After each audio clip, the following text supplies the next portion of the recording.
After stress testing his models against 75 years of historical data, including the Great Depression, the oil crisis, and the stagflation of the 1970s, he found the answer. The safest possible withdrawal rate was 4%. For 30 years, this has been the gospel of retirement. But the world of 2025 is not the world Bengen studied, and clinging to this old rule could be the most expensive mistake a modern retiree can make. The 4% rule is the most famous rule of thumb in personal finance, but it's also the most misunderstood. In the next 10 minutes, we will dissect the original rule, stress test its core assumptions against today's economic reality, and provide you with an updated, dynamic framework for determining a truly safe withdrawal rate for your retirement. First, what exactly is the 4% rule? It is a guideline designed to help retirees determine a sustainable spending rate. The rule states that you can withdraw 4% of your portfolio's value in your first year of retirement. In every subsequent year, you adjust that dollar amount for inflation. For example, if you retire with a $1 million portfolio, you would withdraw $40,000 in your first year. If inflation is 3% that year, you would withdraw $40,000, 1.03, nines, $41,200 in your second year, regardless of what your portfolio's value is. A simple animation shows a $1,000 portfolio. An arrow pulls out $40,000. The next year, an inflation icon appears, and the arrow pulls out $41,200. The reason this was so revolutionary is because it provided a simple, elegant answer to the most complex question in personal finance. How much do I need to retire? By inverting the rule, we get the 25x rule. You need a portfolio worth 25 times your desired annual expenses. This became the mathematical bedrock of the modern financial independence, retire early, FIRE movement, and the starting point for any serious wealth management conversation. Bengen's original study found that a portfolio with a 50-75% allocation to stocks had a near-perfect historical success rate of lasting at least 30 years. But his study was based on a specific set of historical data. The world of 2025 has broken some of his key assumptions. So, where does the rule fall short today? The 4% rule is not a law of physics. It's an observation based on historical data. And today, there are three major challenges to that data. Theory. The three main challenges. Lower expected future returns. Bengen's study covered a period where bond yields were often much higher, and stock valuations were, on average, lower than they are today.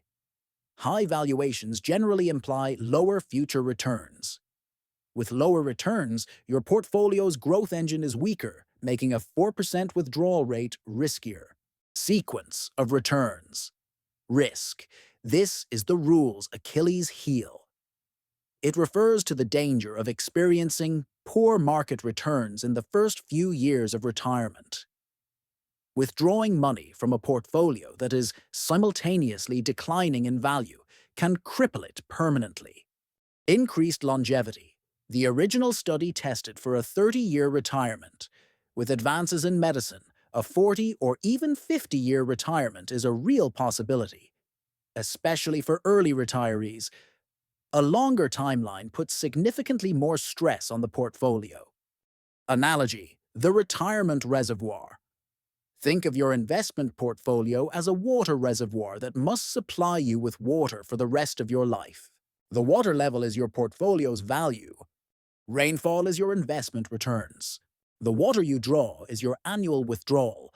Evaporation is inflation. The 4% rule was Bengen's calculation for a safe draw rate based on historical weather patterns. But today, in 2025, many experts predict a period of lower average rainfall, lower returns, and potentially higher evaporation, stubborn inflation. The most dangerous threat is a severe drought in your first few years of retirement, sequence risk. This can drain your reservoir to a critically low level from which it may never recover, even if the rain returns later. Example: the peril of a bad start. Consider a retiree with a $1 million portfolio who started their 4% withdrawal in the year 2000, right at the peak of the dot-com bubble. Year 1, 2000, withdraws $40,000. The market then crashes. Year 2, 2001.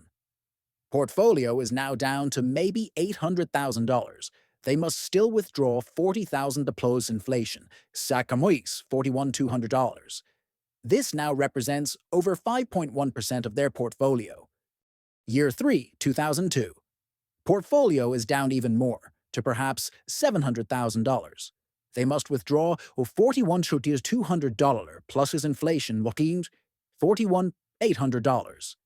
This is now nearly 6% of their portfolio. Even though the market eventually recovered, this terrible starting sequence severely damaged the portfolio's long-term viability. Many current forecasts suggest that a safer starting withdrawal rate today might be closer to 3.5%. Beyond the math, people often misapply the rule in two critical ways. Pitfalls number 1: rigid application. Treating the 4% rule as a mandate, not a guideline. Real-life spending is not linear. You might spend more in your healthy, active, go-go years of retirement, and less in your slow-go years. A rigid inflation-adjusted withdrawal can be inefficient. Pitfall number 2: ignoring taxes and fees. The 4% is a pre-tax, pre-fee number. If your retirement savings are in a traditional 401k or IRA, your withdrawals are taxed as ordinary income. A 4% withdrawal could easily become a 3% or 3.2% withdrawal after the government takes its share.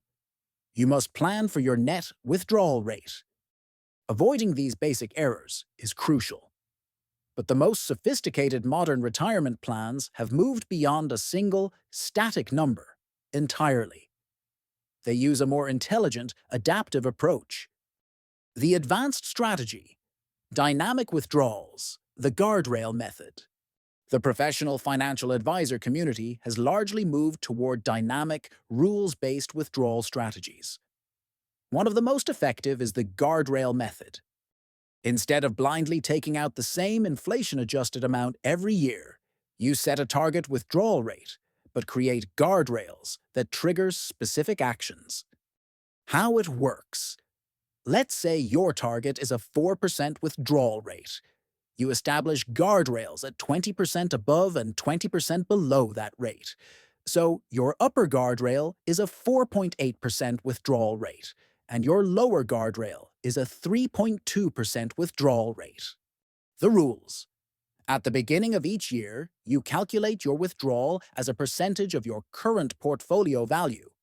If the rate is between the guardrails, 3.2%, 4.8%, you take your normal previous year's withdrawal plus inflation. If a bull market makes your portfolio swell and the rate drops below the 3.2% guardrail, you give yourself a raise. You increase the previous year's withdrawal by 10% plus inflation. You get to share in the upside. If a bear market shrinks your portfolio and the rate rises above the 4.8% guardrail, you take a pay cut. You decrease the previous year's withdrawal by 10%. This simple set of rules is profoundly powerful. It systematically forces you to cut spending slightly during the most dangerous times. A market crash early in retirement, which dramatically increases the odds of your portfolio's survival. It also gives you permission to spend more when the portfolio can safely support it. It turns a static rule into an intelligent, responsive system for a chaotic world. Let's consolidate this into 3 critical takeaways. The 4% rule is a guideline, not a guarantee. It was a revolutionary starting point for retirement planning, stating you could withdraw 4% of your portfolio, adjusted for inflation, with a high probability of it lasting 30 years. It faces modern challenges. In 2025, its safety is questioned due to lower expected returns, sequence of returns, risk, and longer life expectancies. Many experts now suggest a more conservative starting point, around 3.5% for a higher degree of safety. Adaptability is the advanced strategy. The most resilient retirement plans abandon static rules. They use dynamic withdrawal strategies like the Guardrail Method to adjust spending based on market performance, creating an intelligent system that is far more likely to succeed over the long term. Your retirement plan shouldn't be a rigid command. It should be a responsive algorithm. If this analysis provided you with real value, invest a single click in the subscribe button to get daily access to the Codex. Knowledge is the new capital. We'll see you tomorrow.